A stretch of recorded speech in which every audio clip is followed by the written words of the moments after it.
programe ou será programado. Essa máxima do educador pernambucano Silvio Meira representa muito bem o que a linguagem da programação e a inteligência artificial significam para a autonomia do estudante na sua vida online, na sua vida digital.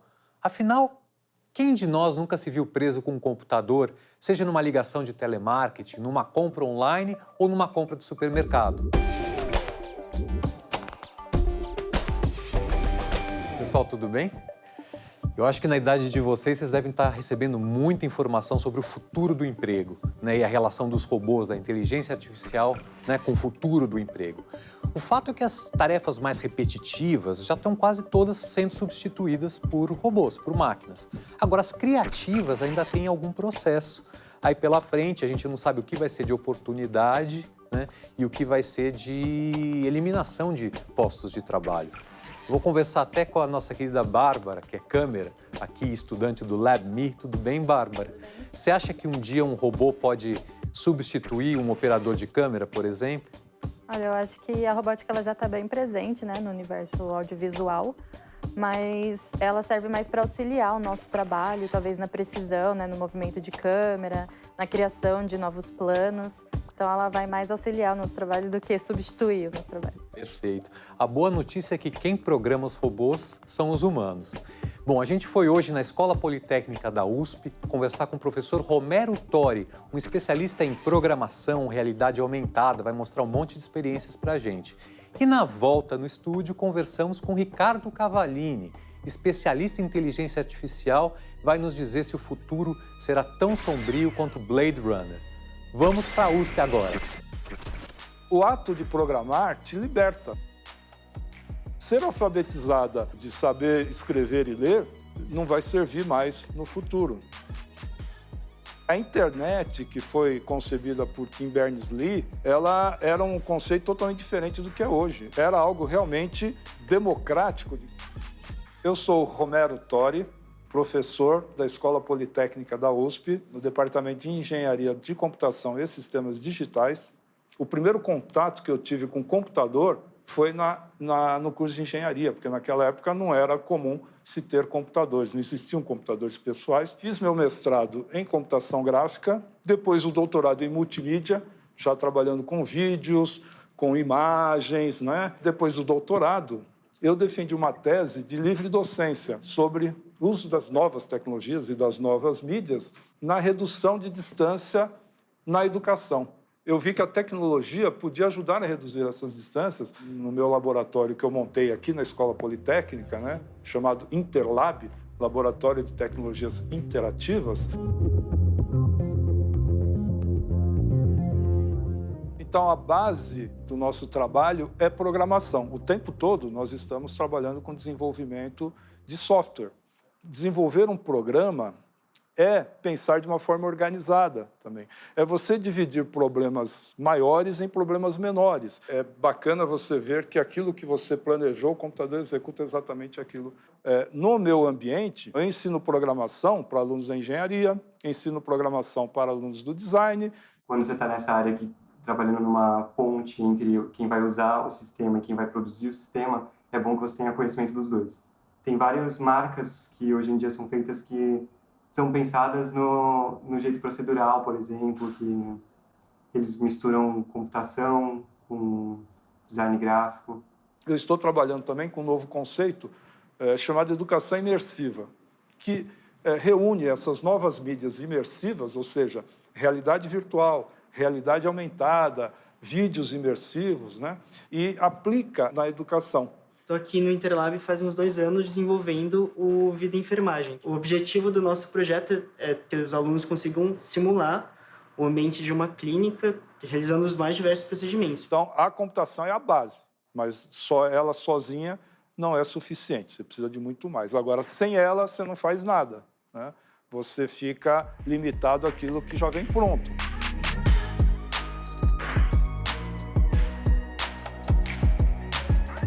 Os aplicativos, tudo aquilo que você acessa no computador hoje, eles têm uma camada que traduzem para a nossa linguagem natural aquilo que está lá dentro do computador. Então, você interage como se fosse, muitas vezes, com outro ser humano.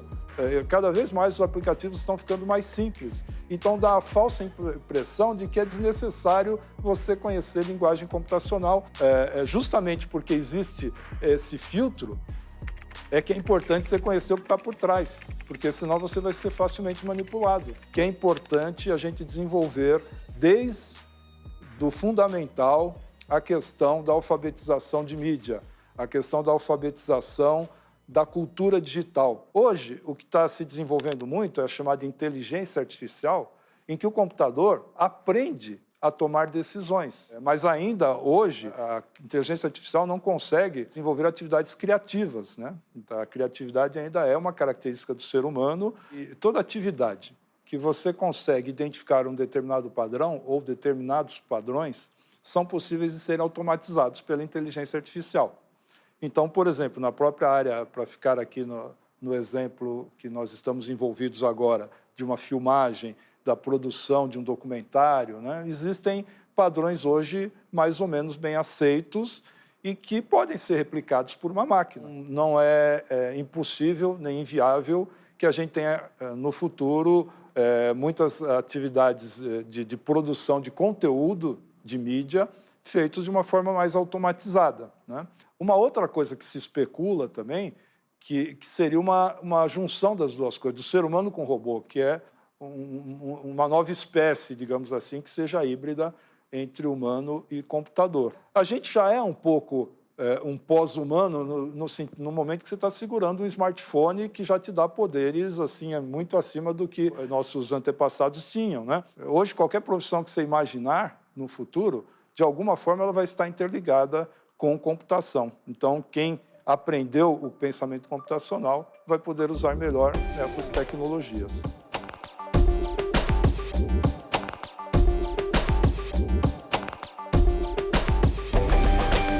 Programe para não ser programado. Hoje o Idade Mídia fala de programação e inteligência artificial. E recebemos aqui no estúdio o Ricardo Cavallini, que há muito tempo trabalha com tecnologia, publicitários, sobretudo com a tecnologia e a relação humana com seres humanos e também com o universo do trabalho. Ricardo, muito obrigado por bater esse papo com a gente aqui hoje. Então eu queria que você explicasse para a gente o que é inteligência artificial e por que ela é importante hoje e não só no futuro. Hoje, praticamente tudo tem software, né? Praticamente tudo à nossa volta tem algum tipo de software. E cada vez mais essas coisas terão software. A gente entende também que a tecnologia mudou o comportamento, mudou a maneira como a gente almoça, como a gente namora, como a gente se locomove, enfim. Então a gente entende que tecnologia tem um impacto muito grande em mudança de cultura, mudança de comportamento. A gente tem que ter muito cuidado porque as palavras inteligência artificial levam ao entendimento errado das pessoas, né? E aí você tem alguns entendimentos de isso vai substituir o ser humano, vai ser um ser vivo, vai dar autonomia total.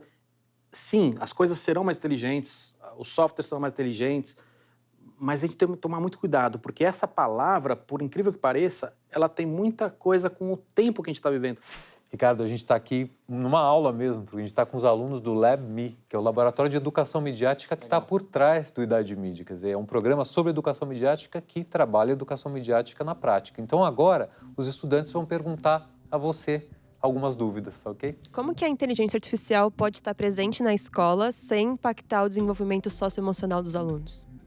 Primeiro, a gente tem que tomar muito cuidado com algumas questões, né? Então, entender, como eu tinha falado, por que a gente está ensinando isso, por que a gente está ensinando tecnologia, né? Você ter simplesmente um quadro virtual ou um iPad não significa nada. E é muito importante entender que a gente precisa trabalhar a criatividade das crianças, que a gente precisa trabalhar essa história é uma palavra que é muito usada, né? Mas empoderar as crianças para entender que elas podem mudar o mundo à volta delas e tudo mais.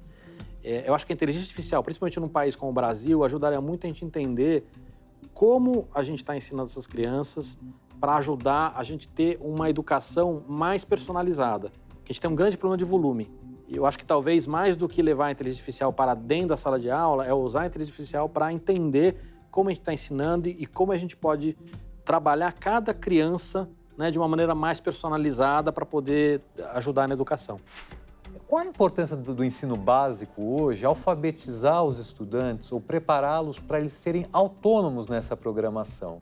A tecnologia muda comportamento e aí, obviamente, a gente precisa ter um entendimento melhor sobre tecnologia, a gente precisa deixar de ser passivo, né? Não deixar de ser só consumidor da tecnologia, para entender que a gente pode usar a tecnologia para mudar o mundo à nossa volta.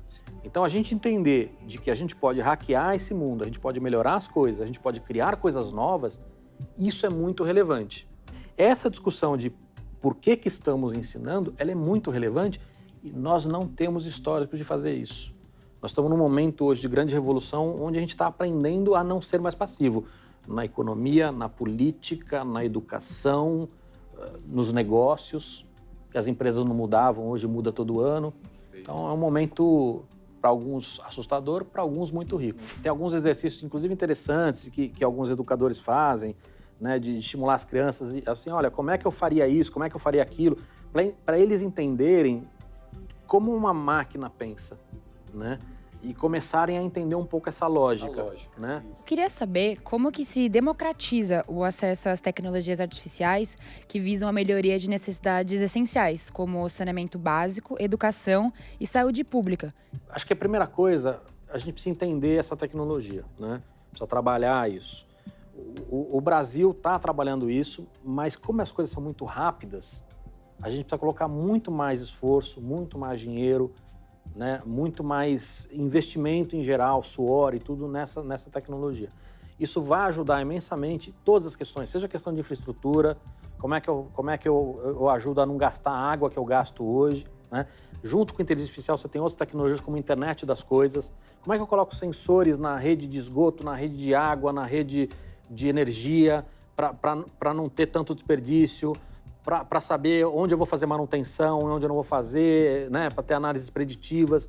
O que acho que todo mundo precisa entender, governo, formadores de opinião, imprensa, né, o universo do privado, todo mundo tem que entender que nós estamos falando de melhorar a qualidade de vida, de geração de PIB, de geração de emprego. Isso é muito relevante hoje. A gente entendendo isso, a gente vai naturalmente colocar mais suor e mais investimento nisso. Quando a gente pensa em facilitar a vida, eu gostaria que você comentasse um pouquinho sobre facilitar a vida de quem a gente está falando. Você tem o que a gente chama de empregos de colarinho azul e colarinho branco, né? A inteligência artificial vai impactar os dois. Então, assim, tem essa população, sei lá, o cara é lixeiro e a inteligência artificial vai ter um carro autônomo que vai colher o lixo com o robô, etc e tal. Esse cara aqui também, que é o advogado, também será impactado, né? Nesse aspecto, a inteligência artificial não tem nenhum preconceito. Você tem hoje ferramentas que resolvem em horas o que precisaria de 170 advogados durante um ano. Qual que é a preocupação que a gente tem que ter? Como é que eu preparo para essa transição? Porque o cara que é operário na fábrica não é necessariamente o cara que vai ter o emprego novo, que é o programador de robô. Né? Então, por mais que a gente fale, não, na Revolução Industrial você criou muitos empregos novos em serviço, isso vai acontecer. O grande problema é que é tão rápido que se a gente tiver um gap de 30 anos aí e gerar uma quantidade de desemprego tão grande, como é que a gente resolve isso? Né? Então, e acho que é uma preocupação que todo mundo tem que ter. Eu sou engenheiro e faço robôs e eu estou bem, mas se você estiver num universo, não importa se é lá fora ou aqui, onde o desemprego é 40%, não vai ser bom para você também. Pode acreditar. Muito obrigado pela sua participação no Idade Mídia de hoje. Eu que agradeço. Acho que fica um convite para todo mundo entender. Não importa se você é pai, não importa a profissão, indústria ou senioridade que você tenha, participa. É muito importante que todo mundo entenda que é protagonista dessa história, né? O programa de hoje termina aqui, mas não o debate. Utilize a hashtag Idade Mídia nas redes sociais. A gente se vê no próximo episódio.